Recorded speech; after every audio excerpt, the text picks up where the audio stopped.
بیرون ملک سے کسی کے بزرگ نے، والد نے یا کسی کے بیٹے نے آنا ہو تو وہ 2 ماہ قبل ہی آنکھیں فرش راہ کیے ہوتے ہیں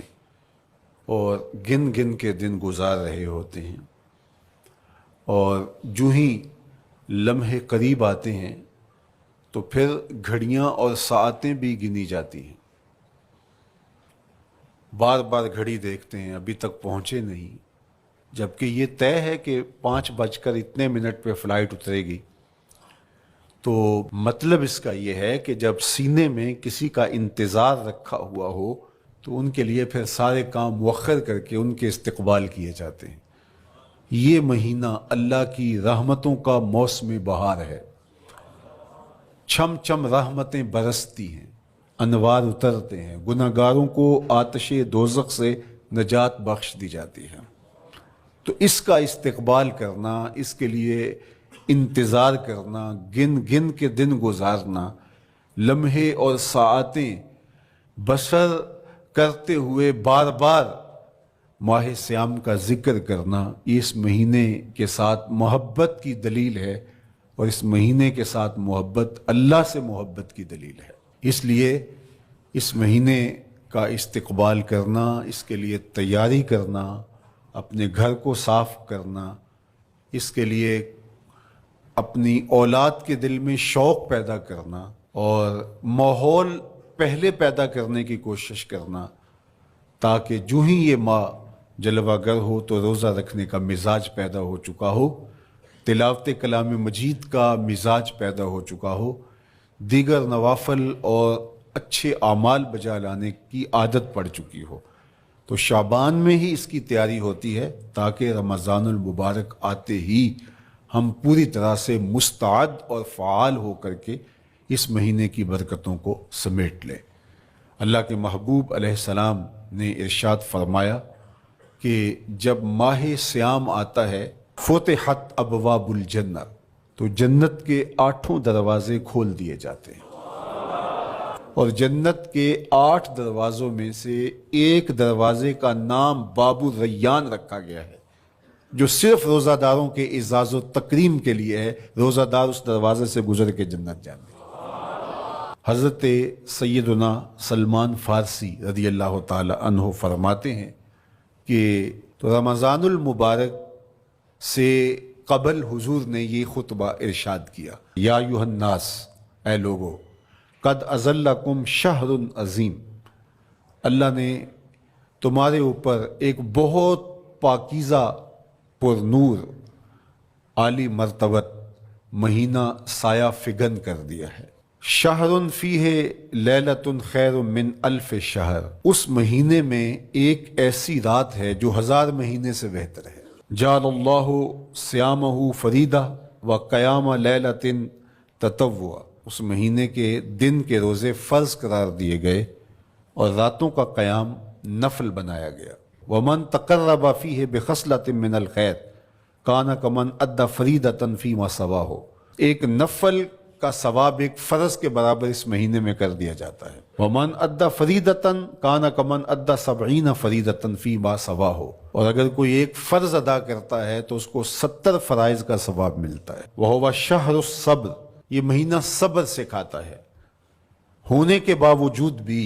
انسان تناول نہیں کرتا۔ ٹھنڈا میٹھا مشروب میسر ہے اور زبان کانٹا بن گئی، حلق خشک ہو گیا، لیکن اس کے باوجود بھی ایک گھونٹ حلق سے نیچے اتارنے کا روادار نہیں ہوتا، تو یہ صبر کی عادت ڈالتا ہے۔ اور سنو، صبر کا ثواب جنت ہے۔ وشہر المواسات، اور یہ ہمدردی کا مہینہ ہے، باہمی پیار کا مہینہ ہے، الفتیں بانٹنے کا مہینہ ہے، نرم دلی کا مہینہ ہے، ایک دوسرے کے احساس کا مہینہ ہے۔ جب کوئی شخص بھوک اور پیاس کاٹتا ہے تو اس کو پھر محسوس ہوتا ہے، بالخصوص عمرا، کہ بھوک کیا بلا ہوتی ہے، اور جو نان شبینہ کو ترستے ہیں اور جنہیں کھانا میسر نہیں آتا، ان کی زندگیاں کتنی تلخ ہوتی ہیں۔ تو بھوک اور پیاس احساس پیدا کرتی ہے، وشہر یزاد فیہ رزق المومن، اور یہ ایسا مبارک مہینہ ہے جس میں مومن کا رزق بڑھا دیا جاتا ہے، غرباء تک بھی اللہ کی نعمتیں وہ پہنچتی ہیں جو عام دنوں میں ان کو میسر نہیں ہوتی، اور امراء بھی نعمتوں کا لطف لیتے ہیں، اس لیے کہ بھوک کاٹنے کے بعد جب ان کو نعمت میسر آتی ہے تو پھر انہیں احساس ہوتا ہے۔ وَمَنْ فَطَّرَ فِيهِ صَائِمًا كَانَ مَغْفِرَةً لِذُنُوبِهِ، جس نے روزہ دار کا روزہ افطار کروایا، یہ افطاری گناہوں کی مغفرت اور آتش دوزخ سے گردن کی آزادی کا مجدہ جاں فضا بن جائے گا۔ وَقَانَ لَهُ مِثْلُ أَجْرِهِ مِنْ غَيْرِ أَنْ يَنْقُصَ مِنْ أَجْرِهِ شَيْءٌ، اور روزہ افطار کروانے والے کو روزہ رکھنے والے جتنا اجر ہی دیا جائے گا، لیکن روزہ رکھنے والے کے اجر میں بھی کوئی کمی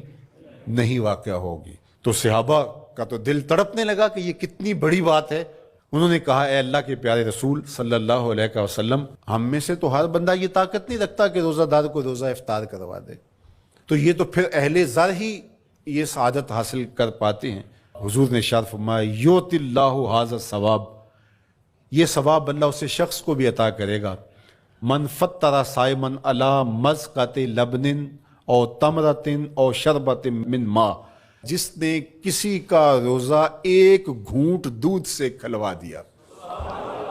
یا ایک کھجور سے کھلوا دیا یا پانی کے ایک گھونٹ سے اس کا روزہ افطار کروا دیا۔ ومن اشبع صائما، اور جس نے صحیح اہتمام کے ساتھ روزے دار کو اچھا کھانا کھلایا، اچھی پرتکلف افطاری دی، سقاہ اللہ من الحوض شربتا لا یظمأ حتی یدخل الجنہ،